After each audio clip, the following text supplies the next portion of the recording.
guys, it's Kelly. Welcome back to my channel. Today I'm going to be finally talking about the 7 books I read for the month of July. It wasn't great, but hey, I'm going to stop saying that it wasn't a great reading month or it was an amazing reading month because it makes me sound privileged. I am privileged to be able to read a majority of the books I want to in a month. I should be grateful. I am grateful. And when I don't read as much as I want to, I should still be happy about it because I was able to read. So there's my little rant. But yeah, I read 7 books. 5 of those books are library books and I don't have them with me, so I had to get some books off my pile to do my thumbnail. But hey, so the first book, I'm just going to jump right into it. I ain't got much space on my phone and it's hot and my husband's going to be home in a little bit and I want to get this done and up soon. So the first book I did a reading vlog on, and it was Alexander Hamilton by Ron Chernow. This was the big biography that inspired Hamilton the musical, and I was going to read this for the summerathon back in June. I started reading it in June and I finished it on July 4th. Yep. So if you want to know my thoughts on that little tree, you can go watch that vlog. I will link it down below. Please go watch it. It took forever to upload, so I would love the views. So I'm not going to talk about the book because all my thoughts are on that video. Next book I read was The Last Namsara by Kristen Cicerelli. This was on my Fairy Loot TBR. I made a Fairy Loot TBR because they had some of their exclusive editions of their books that they've included in their boxes on their Fairy Trove. And then when I got done reading this book and went to go buy my own copy, the Fairy Loot edition, it was sold out. And the difference was that the gold was turned to silver, and I don't like the color gold. No, I like silver or white gold or rose gold, but I don't like yellow gold. Anyways, this book is about this dragon hunter. Her dad is the king, and she is known throughout her whole village town. She's cursed. The dragons love stories, and the stories that the dragons love have been forbidden because they will make you go crazy, and if you stop telling them, like this girl did, they will get angry and upset and burn everything. But there's slavery, and she's getting married off to the general of her father's army, and yeah, it's just, I don't like reading about dragons. The only dragons I tolerated were in Harry Potter. I don't like reading about dragons, but this one changed me. I like dragons now. It made me cry.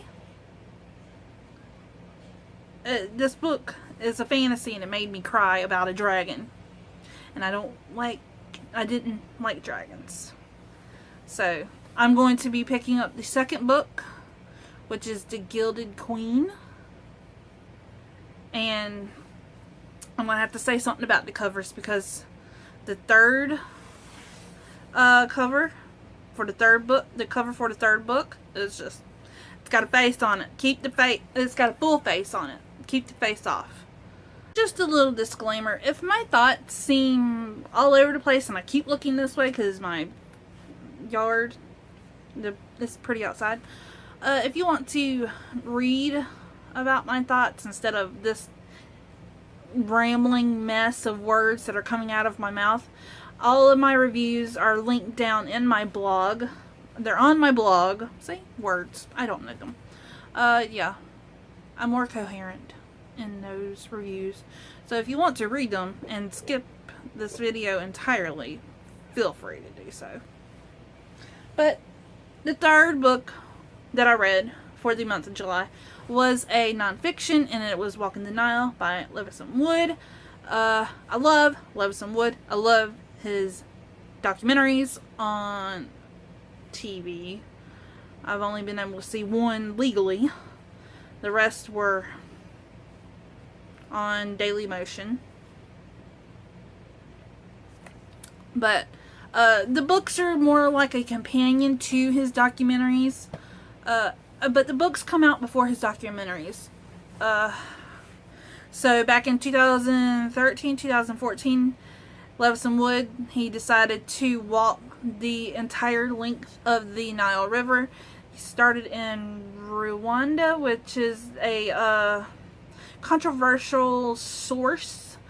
Some people say that it's not the true source of, it's not the true beginning of the Nile, that it starts at Lake Victoria, and then some people say it is the true source. And so he started at this little trickle in the ground and walked the entire length. And it also talks about the Rwandan genocide. It shows the devastation and the destruction left behind from the genocides. And he walked in the while the South Sudan and Sudan were in the middle of their civil war, and he had to fly from Sudan to the border with Egypt. I don't know African countries. And then he was detained for 2 or 3 days, and he was robbed, and he saved a monkey, a baby monkey, from a fire. And he kept talking about how the trees were getting cut down and how the forest was going away, and that animals were losing their habitat and the animals were being poached. It just goes into a whole bunch of detail that's not shown on the documentary, but the documentary is amazing too. And it's just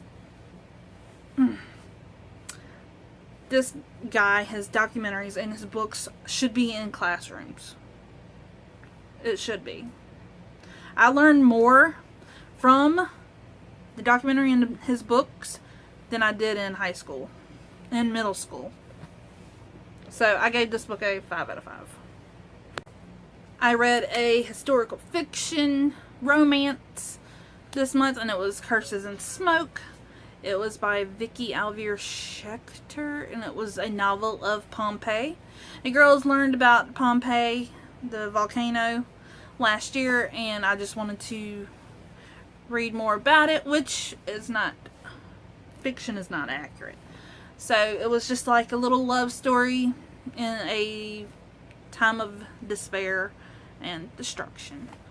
And so it's about this girl. Her father is a gladiator school owner, and he trains gladiators. And he's marrying her off to this guy who don't give him money.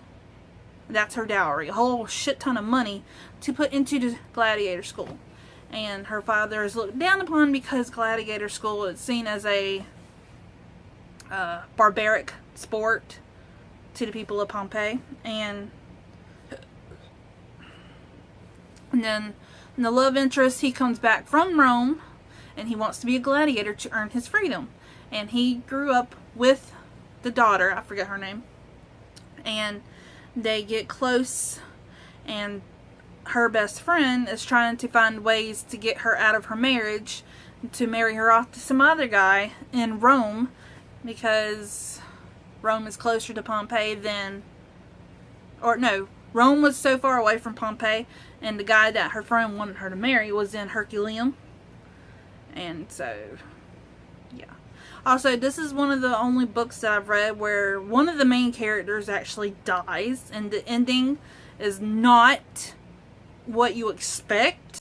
Yeah, I expected the volcano to erupt, of course, and it was told like weeks before the volcano erupted, and how the tremors, and how the animals acted, and how the weather looked, and the sky turning different colors. So, yeah. I want a sequel, but the sequel would probably be told from different perspectives. And since it was wrapped up all nicely in a little bow and said finished, yeah. It was a good standalone, but I wanted it differently. The last library book I read in July was Final Draft by Riley Redgate. This was a group read for the Tea Dragon book club. I think that's what it's called. I don't pay attention to that book club often. I only participate when there's a book I actually want to read. And this was the June book club pick, and I read it in July. I don't even keep up. Yeah, it's about this girl. She wants to write stories, and she's close with her creative writing teacher, who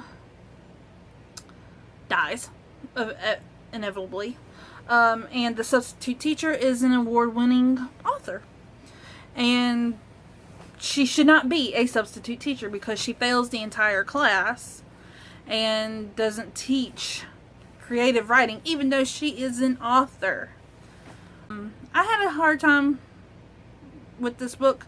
I wanted to connect with it because when I was in high school, I loved writing stories.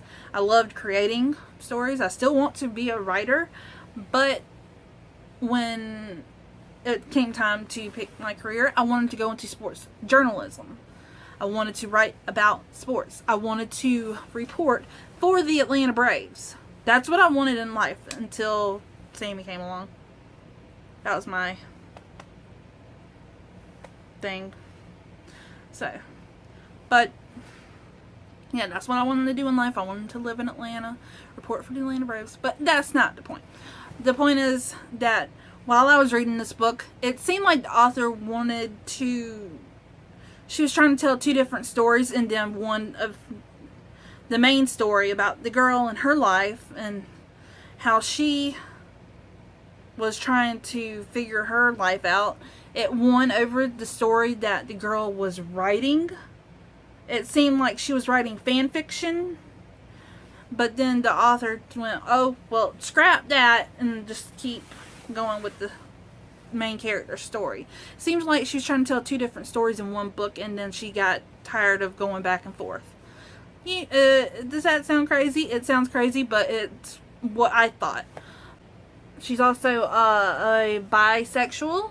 She likes this guy, but she's also trying to figure out how she feels about her best friend. And her best friend is a lesbian. And she's always talking about her many girlfriends, or ex-girlfriends. And I don't know, this book was all over the place. I didn't connect to it. It was just a big bleh to me. So I gave it a 2 or 3 out of 5. I don't remember. But I wanted to like it, but I didn't. The last 2 books I read in July were for Blog Tour Spot. So the first one is No Place Like Here by Christina June. It's about a girl named Ashlyn. She is going into her senior year of high school, and she wants to move back home to go to her public school with her best friend. And she's in a boarding school, and the reason she was sent to a boarding school is because she got arrested. It's the summer before her senior year, and she has just been hit with a big thing from social media. Into prison for tax evasion. Now that's up in the news right now. Todd and Julie Chrisley from Chrisley Knows Best. I love them. They were fucking hilarious, and it's just sad that these millionaires refuse to pay their taxes and expect the poor to pay their taxes. I pay my taxes, I ain't got a lick of money, but yet millionaires don't want to pay their taxes and get more money. Tell me how that makes sense. It doesn't. So, millionaires, get your shit together.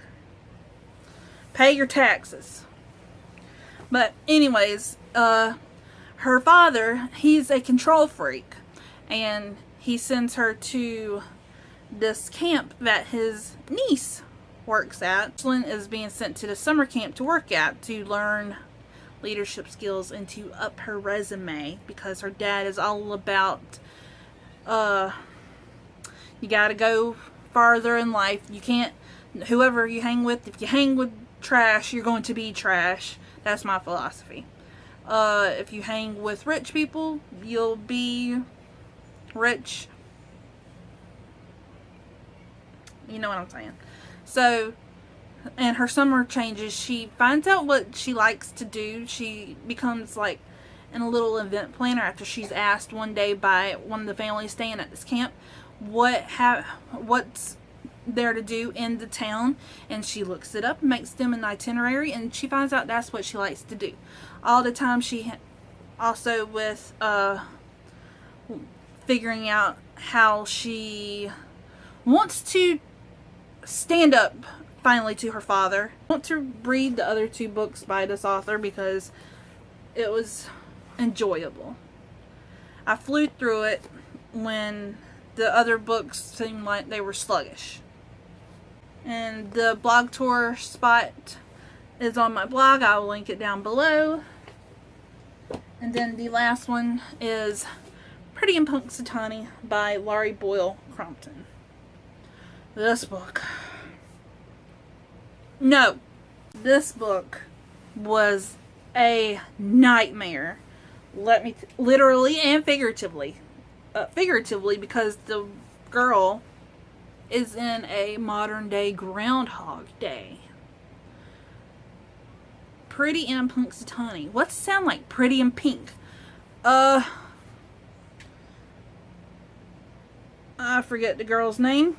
That's how Andy has just moved to a new town with her parents, and during the summer before her senior year, she hangs out at this movie theater because she is obsessed with this guy who works there. He turns out to be a douchebag, and then the other guy is like her one true love. I'm spoiling it, but if you've watched Pretty and Pink, Groundhog Day, Mean Girls, then this book is it's word format for all 3 books combined, or for all 3 movies combined. So she's on a loop because it's so repetitive. I don't know how I got through it, hoping something would happen. And she's dumb. She thinks that she can get out in the loop for setting other people up, their one true loves. And it doesn't work like that, because the next day it's the same day. So those 2 people that she put together are staying away from each other. Yeah, I was not a fan. If I wanted, she references so many movies. Her mom, I could not stand. I just wanted to slap in the face, because she says that movies make everything better, and you know what this means? We need to watch Ferris Bueller. You know what this means? We need to watch Pretty in Pink. It's a best movie ever. I did not like Pretty in Pink. I did not like 16 Candles. I did not like The Breakfast Club. Ferris Bueller's Day Off is one of my favorites. Groundhog Day, Bill Murray, love him. Classic. But Molly Ringwald, I just did not get into those movies. And this book, no.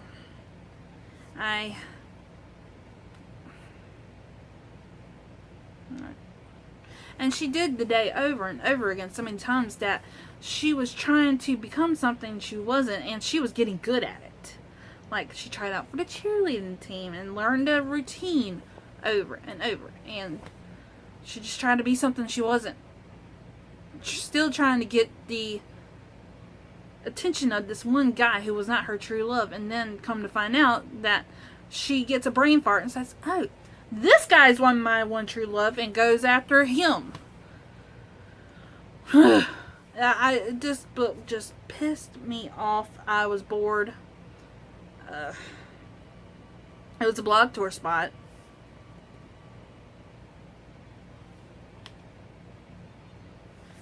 If you want to read it, if you want to read my review down below, it's linked. Go. This book's making me all jumbled and confused and what's my word? Discombobulated. That is it for my July wrap up.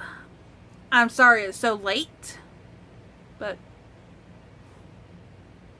I'm busy. My August one might be late as well because we start back to school in 4 days. But yeah, if you like this video, give it a thumbs up, hit subscribe. Hello to my new subscribers. Hopefully you liked this video and my rambling thoughts of books. Yeah. Comment down below, have you read any of these books? Do you want to read any of these books? Remember, all my links are down below. Yeah, I'll see you in my next video.